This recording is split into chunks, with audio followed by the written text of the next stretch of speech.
1950 में संविधान लागू होता है और जैसा मैंने बताया उसमें आर्टिकल 5 से लेकर आर्टिकल 11 अध्याय 2 में नागरिकता पर बातें कही गई हैं। इसके बाद जैसे जैसे समय गुजरता गया कुछ दिक्कतें सामने आईं। ऐसा मालूम हुआ, ऐसा देखा गया कि ये नागरिकता संबंधी कानूनों में कुछ खामियां हैं और बदलते समाज में, बदलते परिप्रेक्ष्य में ज़रूरी हो गया कि इस कानूनों में भी कुछ संशोधन किया जाए, इस कानूनों में कुछ सुधार किया जाए या इसे एक उचित कानूनी जामा पहनाया जाए। ऐसे बहुत से लोग भारतीय थे जो इन नियमों के तहत फिट नहीं हो रहे थे और भारतीय नागरिकता पाने से वंचित हो रहे थे। तो इसलिए अंततः फिर भारतीय नागरिकता अधिनियम 1955 बना। याद रखेंगे, ये पहला कानून है, पहला नागरिकता संबंधी कानून कब बना? 1955 में। उसे क्या कहते हैं? भारतीय नागरिकता अधिनियम, इंडियन सिटीजनशिप एक्ट 1955। इस अधिनियम में क्या था, ऐसी क्या बातें थी? ये जो नियम बनते हैं ये संसद बनाता है। तो संसद ने नियम बनाया और उसके बाद इस कानून को लागू किया गया। इसमें क्या परिवर्तन या क्या सुधार या इस कानून में क्या बातें कही गई थी, आइए अब इसको थोड़ा सा एक एक करके देखें और समझने की कोशिश करें। चूँकि ये पहला कानून था जो संसद ने बनाया था नागरिकता संबंधी, इसने नागरिकता संबंधी पुराने कुछ कानूनों को जस के तस ले लिया था और वो बात पुरानी भी हो गई थी क्योंकि विस्थापन का मामला सुधर चुका था, शरणार्थियों की समस्या का काफ़ी कुछ निराकरण हो गया था जो कानून बनाए गए थे उसके तहत। तो कुछ बातें तो वैसी ही रखी। जैसे पहला बिंदु था जन्मजात नागरिकता, जिसमें मैंने आपको बताया था 26 जनवरी 50। कोई भी व्यक्ति जो 26 जनवरी 50 के बाद भारत में पैदा हुआ भारतीय नागरिक। इसकी भाषा सुनिए, कोई भी व्यक्ति जो 25 जनवरी 50 के बाद भारत में पैदा हुआ, 25 जनवरी 50, 26 जनवरी को तो हमारा संविधान लागू हुआ, उसके बाद पैदा हुआ तो भारत में भारतीय नागरिक कोई भी व्यक्ति। दूसरा, वंशानुगत नागरिकता थी। ये क्या मैं बता रहा हूँ, कौन कौन नागरिक बन सकते थे।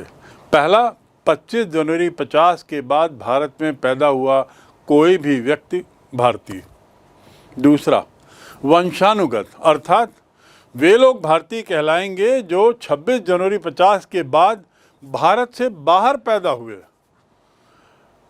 लेकिन उनके माता पिता में से कोई एक जन्म के समय भारत का नागरिक रहा हो। सुनिए, पैदा हुआ हो बाहर लेकिन जन्म के समय उसके माता पिता में से कोई एक भारत का नागरिक हो, ठीक, भारत की नागरिकता हो। ये हो गई दूसरी शर्त। तो यानी जन्म के आधार पे भी नागरिकता मिल सकती है, उसके बाद वंश के आधार पे मिल सकती है। शुरू में इसमें प्रावधान किया गया था पिता को लेकर, इस पे हम आएंगे, इस बात को लेकर। वे लोग भारतीय फिलहाल तो इतना समझ लें कि वे लोग भारतीय नागरिक कहलाएंगे जो 26 जनवरी 50 के बाद विदेश में पैदा हुए हों लेकिन माता पिता में से कोई एक भारत में।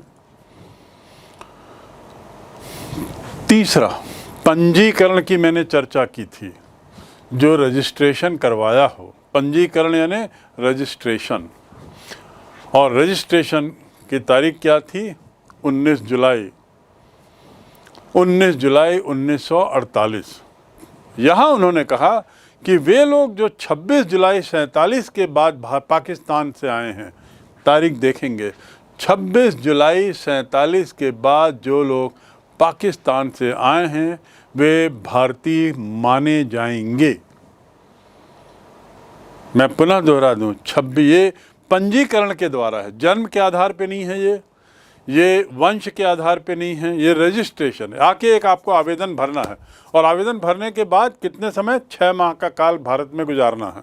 पर उसके लिए क्या प्रोसीजर है कि आप 26 जुलाई 47 के पश्चात पाकिस्तान से आए हों, पहली बात, तभी आपको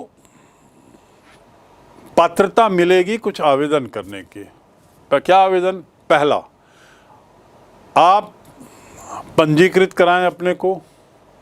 दूसरा, यदि आपने भारतीय नागरिक से विवाह कर लिया हो तो भी नागरिकता प्राप्त कर सकते हैं। देखिए, वे भारतीय नागरिक उस दशा में माने जाएंगे जब वे प्रार्थना पत्र देकर अपना नाम नागरिकता के रिकॉर्ड में दर्ज करवा लेंगे। और दूसरा, भारतीय दूतावास में प्रार्थना पत्र के आधार पर विदेशी महिलाएं भारतीय नागरिक से विवाह करने पर भारतीय नागरिक हो कहलाएंगी। विदेशी महिलाएं भारतीय नागरिक से विवाह करने पर भारतीय नागरिक कहलाएंगी। ये हो गया 3, जन्म के आधार पर, वंश के आधार पे, पंजीकरण के आधार पे। अब अगला जो है आधार, वह है देशीयकरण। देशीयकरण मतलब नेचुरलाइजेशन, देशीयकरण करना। इसका जिक्र मैंने पहले भी किया है, यहाँ मैं पुनः इस बारे में बताना चाहूँगा कि ये भारत के संदर्भ में देशीयकरण कैसे होता है, कैसे गैर भारतीय को, कैसे विदेशी को हम देशी बनाते हैं, उसकी क्या प्रोसीजर है, थोड़ा इसकी ओर ज़रा ध्यान दें। तो चौथा तरीका है नागरिकता प्रदान करने का भारत के संदर्भ में देशीयकरण। यदि आपका जन्म भारत में नहीं हुआ हो, जन्मजात श्रेणी के अंतर्गत, यदि आप का जन्म वंश के श्रेणी में नहीं आ पा रहा हो और उसके अलावा आप बाहर नौकरी आदि भी नहीं कर रहे हैं लेकिन इच्छुक हैं, बनना चाहते हैं यहाँ के, तो कैसे होगा? क्या वे कोई विदेशी भारत में भारत की नागरिकता नहीं ले सकता? बिल्कुल ले सकता है, उसका कुछ आधार बनाया गया। तो उन्होंने कहा कि पहली शर्त, वही नागरिक बन सकता है जो प्रार्थना पत्र दे और कम से कम 1 साल भारत में निवास कर रहा हो। यानी प्रार्थना पत्र देने के समय 1 वर्ष का निवास कर लिया हो, पहली शर्त। दूसरा,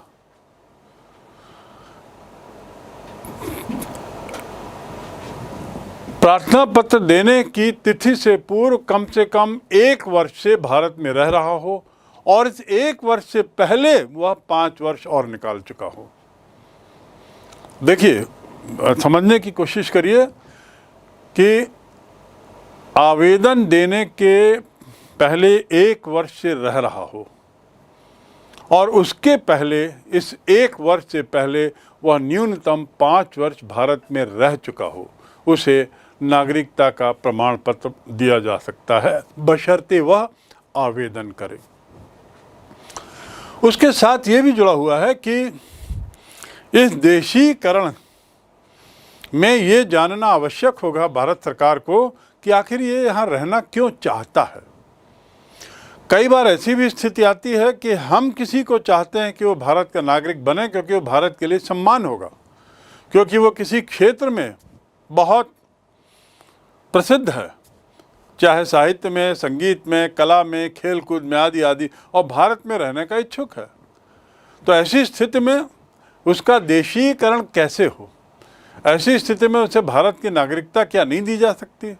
दी जा सकती है, बशर्ते वो ये शर्त को पूरा कर रहा हो, आवेदन देने से पहले 1 वर्ष पूरा किया और उससे पहले 5 वर्ष पूरा कर लिया हो, न्यूनतम 5 वर्ष रह चुका हो।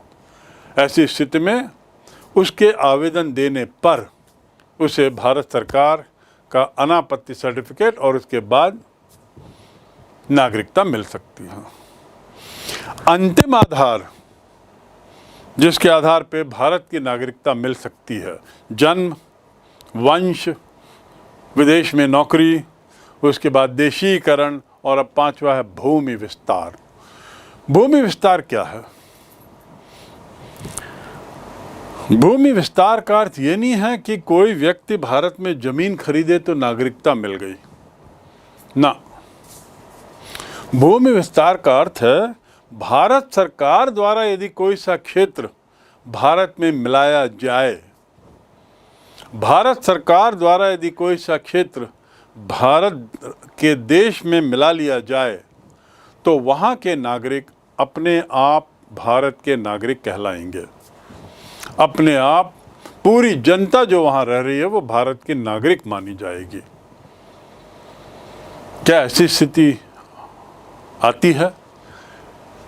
कई बार आती है, कभी कभी ऐसा हो जाता है। कल्पना करिए हमने चीन के एक हिस्से पे कब्जा कर लिया और वो कब्जा हमारा स्थायी हो गया, तो हम वहाँ के लोग कहाँ जाएंगे?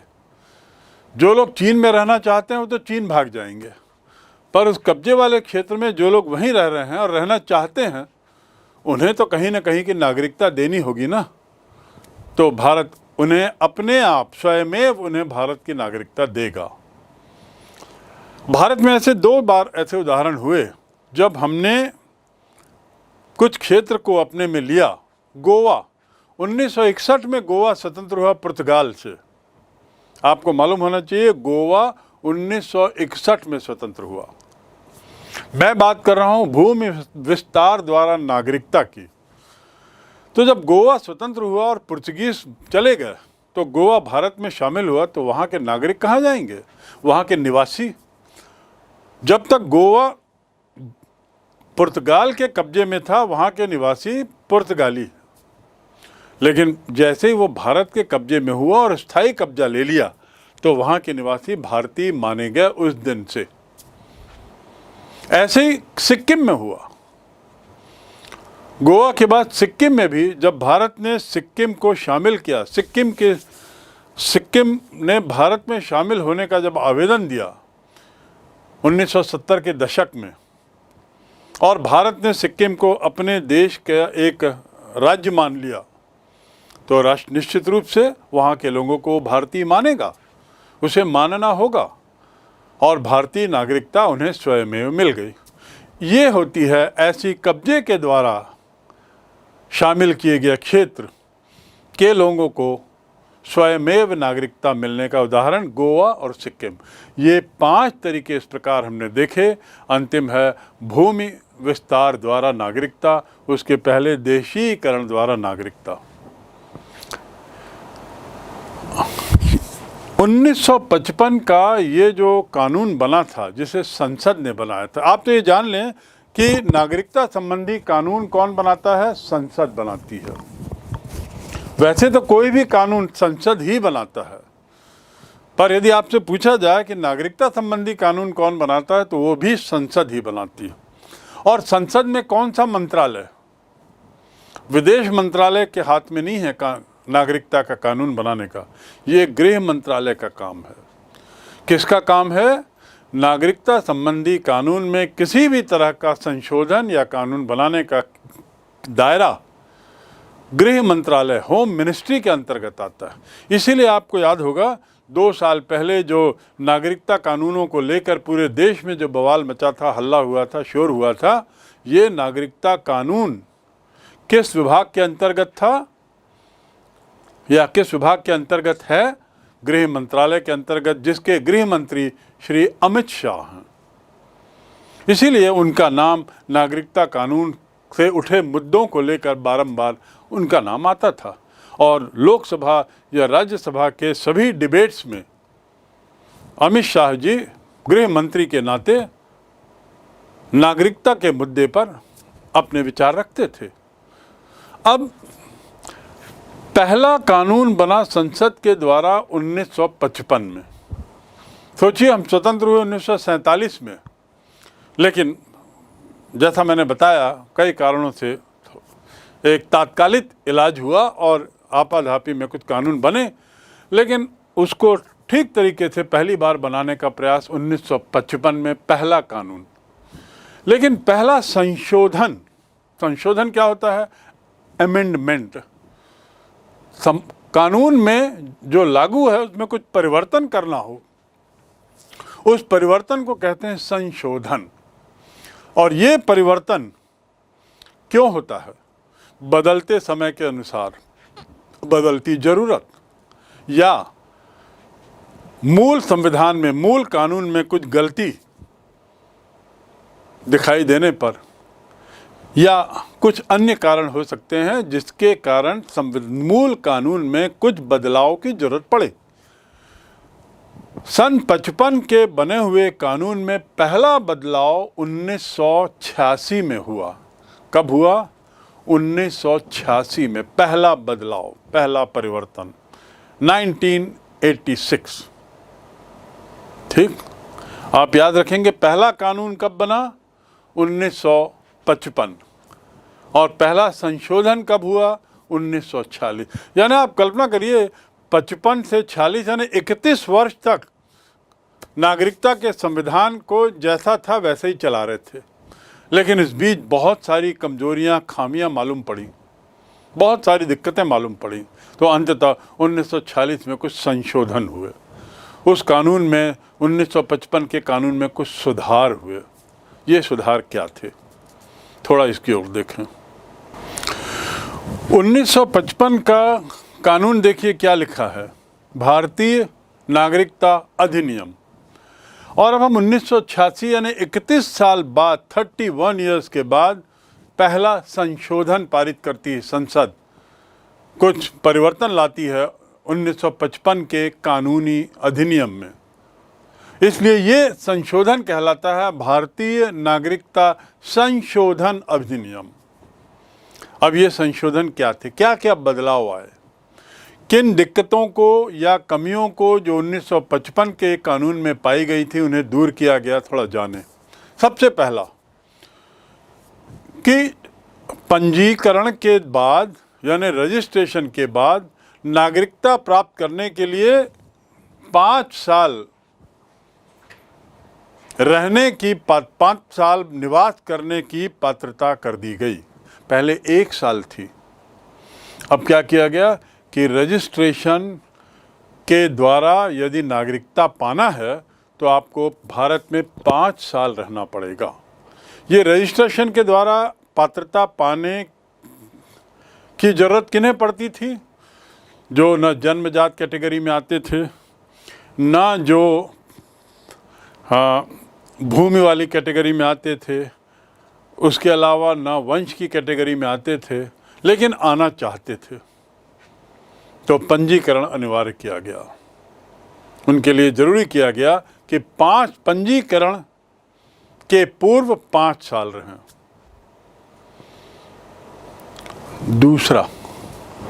दूसरा संशोधन था देशीकरण।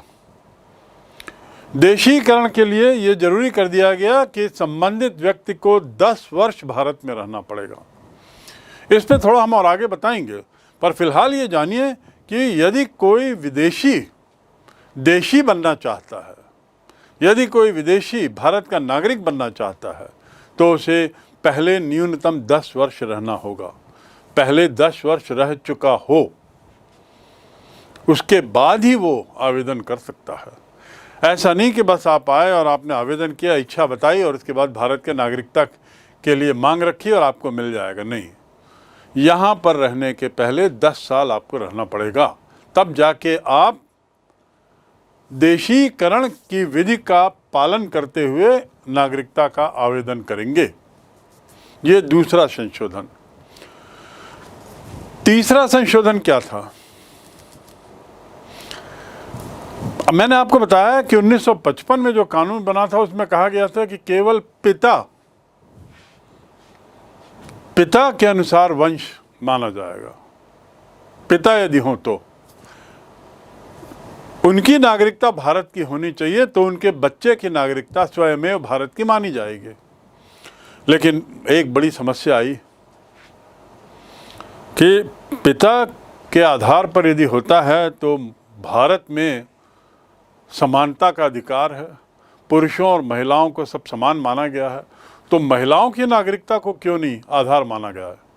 इसको लेकर कुछ महिलाएं कोर्ट गईं और वहाँ कोर्ट में उन्हें राहत मिली और उस राहत के तहत ये तय किया गया कि कोई बच्चा यदि विदेश में जन्म लेता है तो उनके माता या पिता दोनों में से किसी का जन्म यदि भारत में हुआ तो बच्चे की नागरिकता भारतीय होगी।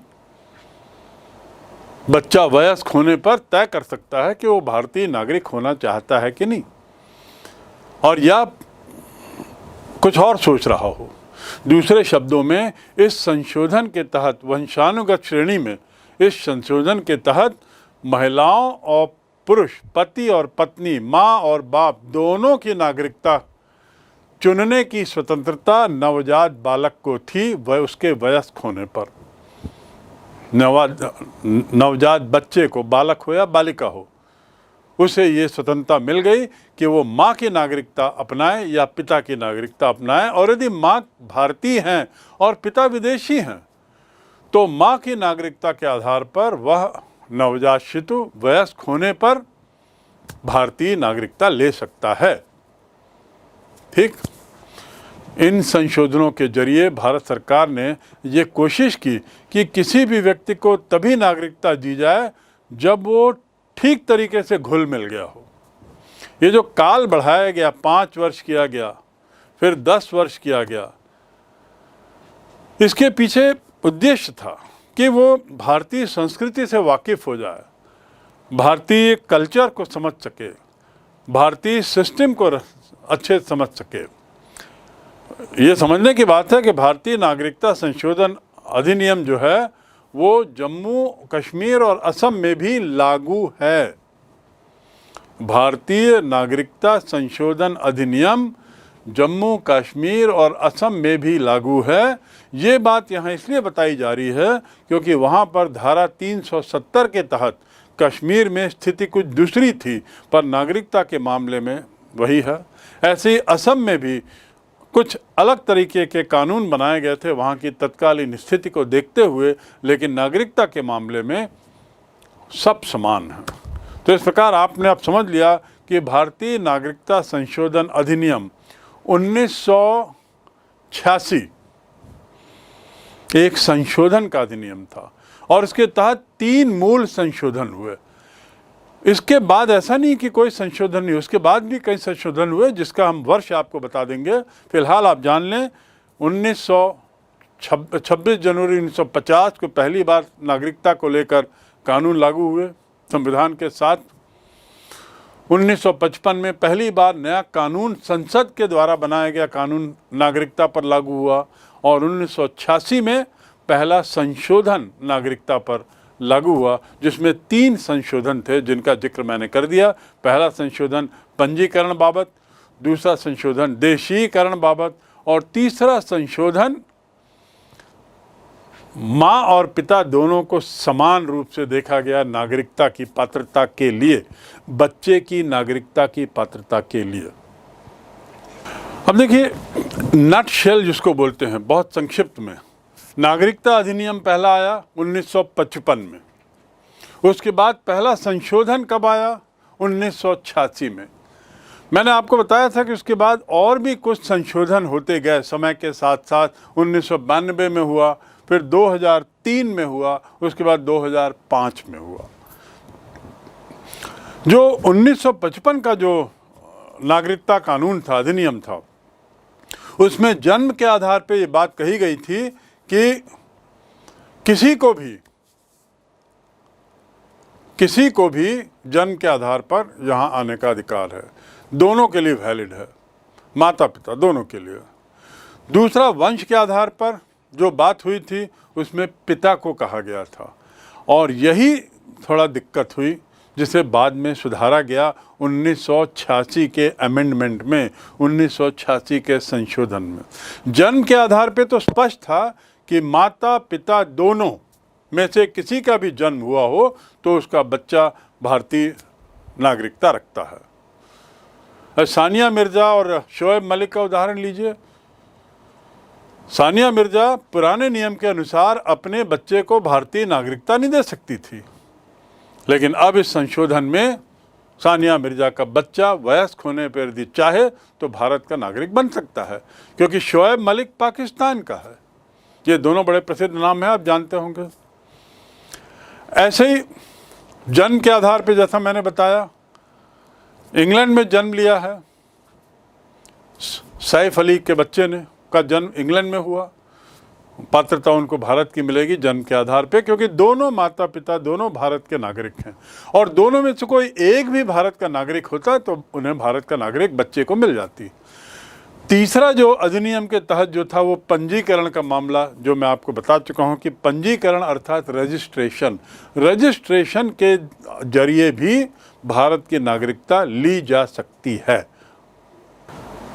चौथा जो इसके तहत प्रावधान किया गया था देशीकरण का, जिसे मैंने नेचुरलाइजेशन कहा था। नेचुरलाइजेशन में आप याद रखें, ये उन लोगों के लिए है जो भारत में आने के इच्छुक हों, उन विदेशियों के लिए जो भारत में आने से, भारत में रहे या भारत के बारे में सुने या भारत की संस्कृति से प्रभावित होकर यहाँ आना चाहते हैं, या भारत भी चाहता है उनकी महत्ता को देखते हुए कि वह भारत के नागरिक बने। ऐसी स्थिति में क्या नियम लागू होता है? देशीकरण का नियम। और देशीकरण के नियम के तहत ये जरूरी है कि वह आवेदन करे, पहली बात। दूसरी बात, उसे भारत में कम से कम 10 वर्ष रहना आवश्यक है। आवेदन करने के पहले 10 वर्ष, पहले ये काल छोटा सा था, बाद में इसे 10 वर्ष किया गया, इसलिए कि वो जब आवेदन करे नागरिकता की, स्थायी नागरिकता की, तो भारत के समाज में, भारत की संस्कृति में घुल मिल जाए। तो 10 वर्ष रहना जरूरी है। दूसरा जो उसके लिए आवश्यक किया गया देशीकरण के तहत नागरिकता पाने के लिए, वो था कि उसे कम से कम एक भारतीय भाषा आनी चाहिए। 22 भाषाओं में एक भाषा उसे आनी चाहिए, ये आवश्यक हो गया। और तीसरा, उसे किसी क्षेत्र में पारंगत होना चाहिए। क्या इससे संबंधी कोई सा उदाहरण ले सकते हैं? अदनान सामी का है, प्रसिद्ध गायक, जो वैसे तो पाकिस्तानी रहा इंग्लैंड में, लेकिन अब भारत का नागरिक है, क्योंकि वह संगीत के क्षेत्र में पारंगत है, कला के क्षेत्र में वो पारंगत है। कला माने संगीत भी एक कला ही है, और उसे भारतीय भाषा का ज्ञान है। उसे 10 वर्ष से ज़्यादा हो चुके, तो उसने आवेदन किया, उस आवेदन के तहत उसे भारत की स्थायी नागरिकता मिल गई है। और अंतिम मैंने बताया था अर्जित भूमि, जिसमें सिक्किम और गोवा का उदाहरण था।